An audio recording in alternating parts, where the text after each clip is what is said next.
نبی کا سایہ نہیں تھا. یہ ہمارا عقیدہ بھی ہے، ہمارے سنی بھائیوں کا بھی عقیدہ ہے. نبی کا سایہ نہیں تھا. میرا اور آپ کا تو سایہ ہے نا. البتہ ایک ممبر کی زبان کا جملہ پہلے ہی ہدیہ کر دیتا ہوں جی. جس نبی کا سایہ نہیں تھا نا، اسی کے سائے کو علی کہتے ہیں. صلوات پڑھے محمد و آل محمد.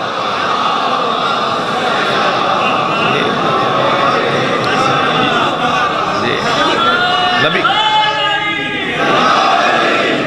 اچھا کون بتائے گا؟ بڑی عنایت آج آپ مجھے اچھا رخصت کر رہے ہیں جی. کون بتائے گا کہ نبی کیسے ہیں؟ نبی کے بارے میں تعارف کون کروائے گا؟ نبی کا تعارف کون کروائے گا؟ نبی کا تعارف وہی کروائے گا جو تعارف کروانے کا حق رکھتا ہے جی. غور فرمائیں گے. بہار الانوار میں علامہ مجلسی نے شمائل النبی کے اوپر ایک مکمل مفصل روایت نقل کی ہے جو مولا کائنات سے ہے.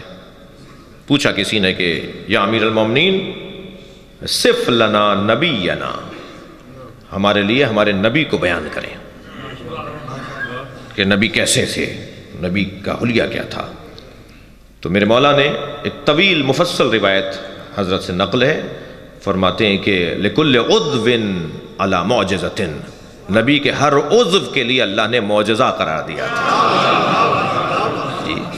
سرکار نے میرے مولا نبی کے بالوں کا ذکر کیا ہے، بھووں کا ذکر کیا ہے، پلکوں کے معجزے کو بیان کیا ہے، چشم مبارک آنکھوں سے نکلنے والے قطرات کا ذکر کیا ہے، سرکار کی بینی کا، سرکار کی کان کا ذکر کیا، لبوں کا ذکر کیا، دانتوں کا ذکر کیا، سرکار کے زبان مبارک لعاب دہن کا ذکر کیا.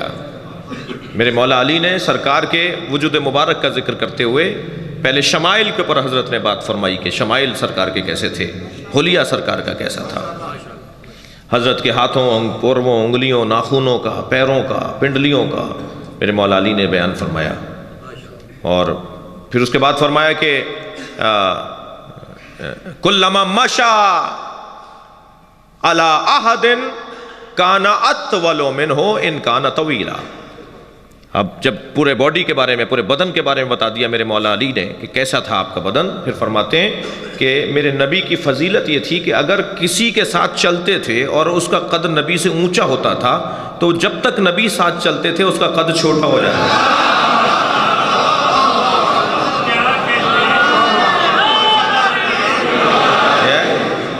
ان کان طویلا،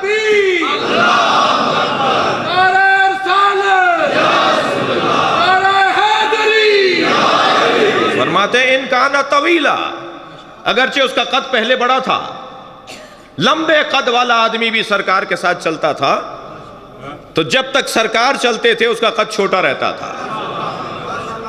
اللہ نے یہ معجزے عطا کیے تھے سرکار جی. سرکار دو جہاں کے بدن کا سایہ نہیں تھا. میں ایک جملہ کہہ دوں سائے کے بارے میں، پورے سائے کے اوپر ایک چھوٹا سا طالب علم ہوں، بہت دیر بول سکتا ہوں. میں نے کوئی 20 علتیں تلاش کی ہیں کہ سایہ کیوں نہیں تھا، اور ایک جملہ اہل سنت کے عالم دین نے نقل کیا ہے جس کو میں آپ کی خدمت میں آپ کی سماعتوں کے حوالے کر رہا ہوں. وہ کہتے ہیں کہ ان النبی کان ظل، نبی اللہ کا سایہ تھے، وَإِنَّ الظِّلَّ لَا ظِلَّ لَهُ، اور سائے کا سایہ نہیں ہوتا.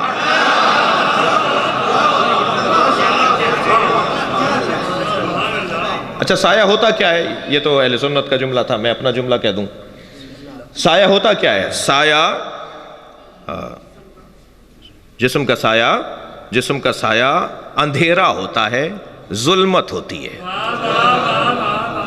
بھی میری یہاں سے روشنی پڑے گی نا تو یہاں میرا سایہ آئے گا. تو یہ سایہ جو ہے وہ نور ہے یا ظلمت ہے؟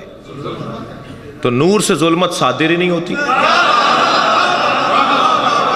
بھائی صلوات پڑھ لیں محمد و آل محمد جی جی.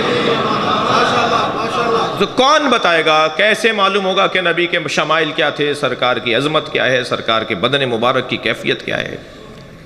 ابو ذر غفاری کے گھر تشریف فرما ہوئے، دعوت پہ بلایا تھا حضرت ابو ذر نے. پانی لانے میں کچھ تاخیر ہوئی، حضرت فرمایا پانی تم کہیں دور سے لائے ہو؟ کہا یا رسول اللہ میرے گھر کا جو کنواں ہے وہ کڑوا ہے، میں پڑوس سے جا کر پانی لاتا ہوں. حضرت نے فرمایا تم نے پہلے نہیں بتایا؟ حضرت اپنی جگہ سے تشریف فرما ہوئے، کنویں کے منڈیر پر بیٹھ گئے، پیر دونوں آپ نے کنویں میں ڈال دیے، پانی پیروں کا بوسہ لینے کے لیے اوپر آ گیا، اور سرکار کے پیروں کا بوسہ لینے کے بعد اتنا میٹھا ہو گیا کہ شہد کی مٹھاس بھی کم تھی۔